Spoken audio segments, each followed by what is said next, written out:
So, welcome to my episode number 10 in English on Dear Lenka show. You can tell me anything and everything. So I would like to welcome Anastasia. Hi, Anastasia. Hi. Hi, welcome. So Anastasia is a language strategist and a lifestyle coach, which is so beautiful because today we are celebrating International Students Day. And that means, we are both teachers, but one day, once we were students, right? So it could be quite a long journey to become a very experienced language teacher. I teach English and Anastasia teaches English, Russian, and Swedish. Is that correct? Russian and Swedish. Okay, perfect. And so I really like the language strategist part. So can you tell us a little bit about, obviously you are a polyglot, you speak a few languages. I think Swedish is quite difficult as well. So can you tell us a little bit how you learned languages, what languages you speak, and what is your best advice for people who want to learn languages? Yeah, sure. So Russian is my mother tongue. Then I speak English, Czech, Swedish, and German. I'm not fluent in German, but I have quite a good level. I can understand a lot and express some things. And I have never considered myself super talented in languages or something like that. I'm just the type of person who sees a goal and goes for it. So when I wanted to go to Czech Republic to study, I knew that I had to learn Czech language, so I just did it. That's it. I didn't look at it like as a something extraordinary or something very significant. I just saw it as a small step towards a bigger goal, which for me was to go to Czech Republic and study at the university. So I think that this is my secret why it is easy for me to learn languages. So I don't focus on the difficult parts. I just do it. Yeah, I love that because the Czech language is also quite hard.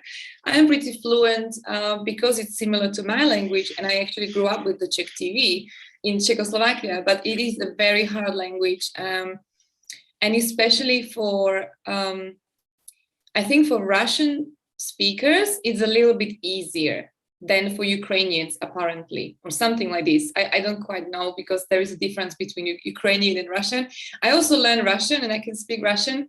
And I just, like you said, I love learning languages. I think it's just so much fun, especially putting it together with travel. And I know you travel quite a lot as well. So it's just so beautiful meeting the local people and connecting with them.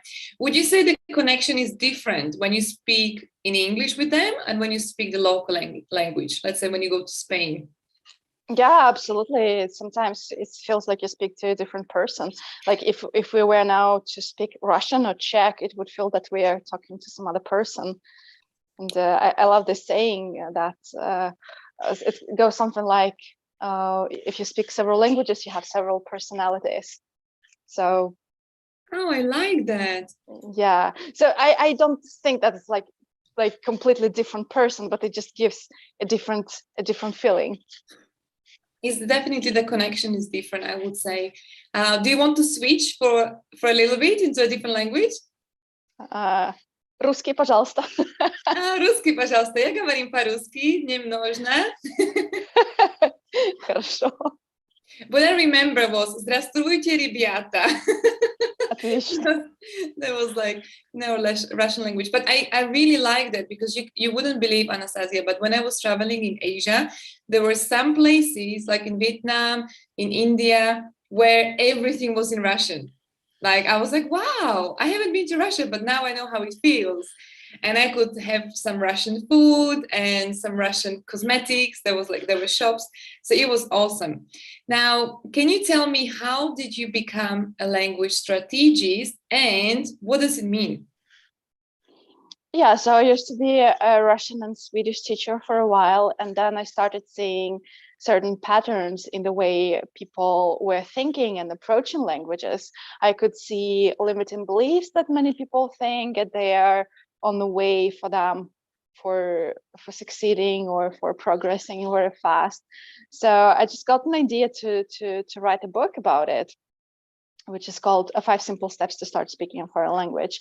And I just put together a strategy or everything you need to think about when you start studying a foreign language. And it's both mindset, how you think and what exactly you do, and goal setting and things like that. So it's more than just grammar and vocabulary and conversational practice, but it's just like so much stuff around it that is very important. Yeah, I remember I came to your workshop and it was so great because people, yeah, you're right. Like there are some common patterns that all of us we have. And I notice with my students, like the older they are, the stronger the patterns are, and they don't want to let go of them. I'm like, wow, this is, it takes time. Like not only we remember harder when we are older, but also we don't want to let go of our patterns. So that's interesting. Can you tell me a little bit about your experience as a Russian teacher and as a Swedish teacher, which is your second language, right? Yes. Well, it's my 4th or 5th language. Well, you are currently in Sweden, right? You live in Sweden. Yes, I live in Sweden. Yes. So how is it teaching your own language and teaching like a foreign language? Which one do you find easier? I love teaching Swedish more than Russian because Swedish grammar is not as complicated, and we get to spend more time having fun, having conversations and stuff like that, rather than explaining the cases and how inclinations. Yes, that's true. I don't know like why it is, but our own languages, like my own mother tongue, Slovak, is like I understand a lot of it. It's natural to me, but I don't really understand why we say it. Whereas in English, for example, because I had to also learn it as a student, I know this reasoning better in a way. So do you find that also is a case for you? No, I'm very good at Russian grammar because we had a very good teacher at school. So I learned to understand Russian grammar, so I can explain almost any rule without actually studying to explain rules or how to explain that. And yeah, I really like it. So I both feel it and I also know because I learned at school. Yeah, luckily I was really good with Slovak grammar as well, but we have these funny things in my language that if you make a mistake and instead of I, you use Y in the words, you are considered like low education. Like it's something that, oh my God, you can't. Can you give me an example? For example, if you say beautiful for a man, you will say krasny, okay, with Y. But if it's more men, you would say krasny with I. Oh, okay, yeah. And if it's more men and you put Y there, they're like, oh my God, this person didn't study. Like it's really embarrassing for us. Okay, yeah. Yeah, gotcha. Even though it's the same pronunciation, but we have many grammar rules. Yeah, and it's the same in Czech. I know this rule, yes. Yes, yeah. And there are also other, like, because we pronounce it as E, so we don't always know if it's I or Y. And is there something in Russian that you are like, okay, if somebody makes this mistake, they didn't study very well? Yeah, but it's mostly about how you stress, which syllable you stress. So this is the biggest indication. And there are also some way of simplifying words that indicates that person. Is it also that native Russian speakers would have problem with the stress, with the accent? Oh yeah. Yeah. Absolutely. Wow. Absolutely. I didn't know that. Oh yeah. Interesting. I remember like it's usually at the end, right? Like Malako. I remember that. And it's not words like that. Like for example, what was this one? Звонил, no. I can't give an example right now, but it's mostly I know what you mean. In past tense. How do you apply the stress? Yeah, so there are certain certain things. I Or for think. example, forms of words like класть, положить. Uh-huh. Wow. Interesting. I think it's sometimes like if you put the stress wrong, it could have a different meaning, right? That can also happen. Yeah, it can happen. Yeah, interesting. Actually, this is very common. I'm now learning Italian, and it's very common in Italian that if I put the different accent on a different syllable, it means something different. I'm like, oh my goodness, what am I saying? But the most, in my mind, the most language I have come across was Chinese and Vietnamese, because they have between 4 to 6 different accents on each syllable, which could have a different meaning. So instead of mom, I could say shopping or buying. I was like, wow, it's completely different. I have an example from Swedish. Mm-hmm. It's not as crazy, but still there are sounds that if you're untrained, they sound very similar. Like for example, special Swedish sounds like å, ä, ö. Wow. And there are words that are spelled exactly the same, just except for this consonant, and they have completely different meanings. So there is a word lån, län, lön, and or län as well. So if you're looking at my lips, then you can easily hear the difference. But if I will cover my mouth, it will be not as easy to comprehend the difference. And also there are two sounds, like I'll just cover my mouth first and say them. There's like E and E. Oh, wow. Yeah. And E. But if you look at my lips, like E, E. Mm-hmm. Yeah, I see what you mean. So would you say Swedish language is difficult to learn? No, I don't think so. Okay, good news. Because I know that Dutch is quite hard for the pronunciation. I don't know if Swedish, I think Swedish is a bit easier for pronunciation, isn't it? I prefer not to think in terms of difficult or not difficult, because when you're studying a foreign language, you have a specific goal with it. You just don't study because you want to have some type of certificate and put it on your shelf and let it be there, right? It's probably because you love the culture, or you want to move to another country, or you want to use this language somehow, and then it doesn't really matter whether it's difficult or not. But if you're putting too much attention, if you're thinking, oh, is it difficult or is it not difficult, and comparing what other languages are more difficult or less difficult, you're just putting barrier for yourself, and just spending too much time and energy focusing and thinking whether it's difficult or not. And if you have another goal, you want to use this language for something specific, it doesn't matter. Yeah, this is true. And what I really like is, for example, the more languages I know, the easier it becomes. So when I study Italian, there's so many words I know from English already, or from like even the grammar rules. I can relate one grammar rule with English, like the tenses, and then other grammar rules, like the declinations, with my language.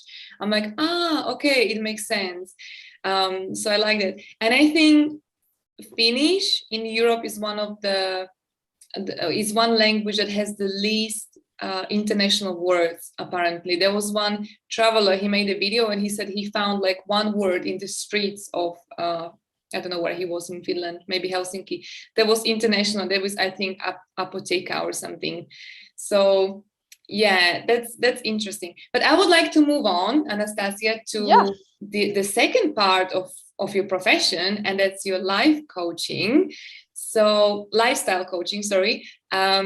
So can you tell us a little bit about like what do you focus on? Is it the lifestyle? Is it how much I move, or what I do, or is it more like the balance of everything we do in life? Yeah, so I help women to create a lifestyle of adventure, joy, and connection worldwide. And just in my case, I don't teach to travel constantly, not full-time travel or anything like that, because I am a mom of 2 boys, and I just can't go and travel full-time. But I still want to experience this adventure and connection worldwide. So I have my own way to do that without even having to travel that much. Of course, I travel as much as I can, but I'm quite restricted in how often I can go and travel. So I found a way to achieve those goals without traveling that much. basically. And it is by having friends worldwide. And this is a great tool for learning languages, learning countries. And you know, when you have friends in another country, you send pictures, you tell about weather, you tell about awesome places to visit. So you get the feeling even without traveling. So you can experience this without traveling. This is beautiful. Yeah, I love that as well. And I know you have a super trick for finding friends for language exchange. Would you like to share it? Oh yeah, absolutely. Free resources for language exchange. Yes. My favorite is that I personally used for many years now. It's called mylanguageexchange.com. Mm-hmm. And I found many great friends through this particular platform. With some of them, we've been friends for, like, I think my oldest friend is, the friendship is about 5 or 6 years old, something. Oh. We met in person. They came to visit us in Sweden one time, and we are not in touch very often, but we know we have each other. And when we do connect, we have a beautiful conversation. And like, hi, how is it going? And just feels good and connected. And then I have other people who I have regular contact with. I have a very close friend in Germany, and we are in contact almost daily, and we share almost everything with each other, and we have never met in person. Wow, I love that. I was going to ask you a question, a little bit different, but it does relate to languages. Do you think it's a good idea to learn more than one language at a time? It depends, but generally I don't recommend that. Mm-hmm. Because it's very easy to get confused and confuse words and confuse rules. So I typically recommend to take one language at a time. Mm-hmm. Okay, even if they are like similar, let's say? Especially if they're similar. Okay, so because we could get mixed up. Because yeah, I just have an example. When I studied Czech, I was still at home in Belarus, and we have Belarusian language, and it's very similar to Czech. So I remember when I started studying Czech, I had troubles at my Belarusian classes because I mixed up the words. It just at some point I couldn't understand whether it was Czech or Belarusian because they were so similar. Right. It's happened to me strangely because I had never studied Spanish before, but I did. I was working with Spanish people, so I picked up some phrases. And when I started learning Italian and I wanted to say something fast, I spoke in Spanish. I was like, wow. So I had to really like think in my head, okay, forget this for now because I'm learning Italian, and they are similar. So I'm glad that you mentioned that. Yeah, and I had the same experience with German and Swedish. Mm-hmm. So when I started studying Swedish and I was studying actively, my German got a setback. I just couldn't speak German. Wow. Because they were so similar. Yeah, got it. Now I think you're pretty good at recognizing Scandinavian languages, right? Yes. Would you say there are similarities, or are they similar with German or English or French? Yes, it's the same language group. It's German. How's it called? Germanic. Mm-hmm. How's it called? They're close to German. Yes, absolutely. There are many roots. Just what is very typical for Scandinavian languages is that there are so many dialects, and many of them sound completely different. So if we take Sweden and we take Stockholm dialect, where I am from, it sounds like a melody, like you're singing all the time. And then you take South Swedish dialect, which sounds very close to Danish language with this German R. Oh wow. So, and if you go up north, it's another dialect. It's not that different. It's not that much different. It's not that easy. It's not that difficult to understand, but still, it does sound different. But if we take the South Swedish, it sounds like a completely different language. It is actually like that in Italy as well, because it's quite a long country. So the north and the south can sound very different, and they have many dialects as well. I wanted to ask you, what are the top, let's say, 3 mistakes that people make? What are the 3 problems that come to you when you are coaching them or strategizing the language plan? Sure. Let me think a little bit. Okay, so first thing coming to me with doubts whether I can do it or not. Because many people believe that you have to have a special talent to study foreign languages, and many people believe, like in Russian, we say that there are analytical type of skills like mathematics, physics, and stuff like that, and also there are human like abstract or creative type of skills that you can learn, and this is about literature, history, and this is another half of brain which is used, and usually languages belong to this part. But for me, languages are so logical, like I would put them on the same line with math, because there is a specific structure, there is grammar, there is a logic, and you just can't do it. It's very interesting, because the other day I went for a dental hygiene, and this hygienist, he asked me this question: do you think I need some special brain cells to learn languages? Because I tried many times and it didn't happen. I was like, well, do you think I need special brain cells to be dental hygienist? He said, no, but it's the same. Yeah, it's interesting. Okay, I've got probably last question. When somebody comes to you, okay, Anastasia, and they want you to coach them, how does the coaching look? It depends on what type of question my clients have, but typically I take them through my 5-step process to get fluent in foreign languages, which includes a first step: get clear on why you want this, and really see what's on the other side, like what else will you be able to create and achieve. And then step number 2, like clearing all the limiting beliefs, all the trash in your head. It's like, I can do this, I get to be talented. Then I teach a specific strategy, what to do, what to focus on, what set of skills you need.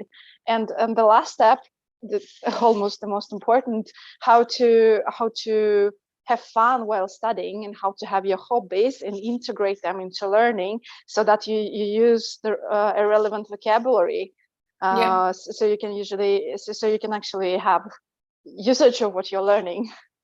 Yeah, so I'm going to mention it to my dental hygienist when I see him next time, that there are also language strategists out there who can help anyone with this. Because I know some people, they always say, oh, but it's easy because they lived in a different country. But I wouldn't say it's true. I've met people who lived there longer than me, and they still couldn't put a sentence together. Oh yeah. Yeah, I mean, you know what I'm talking about. So I've never been to an English-speaking country.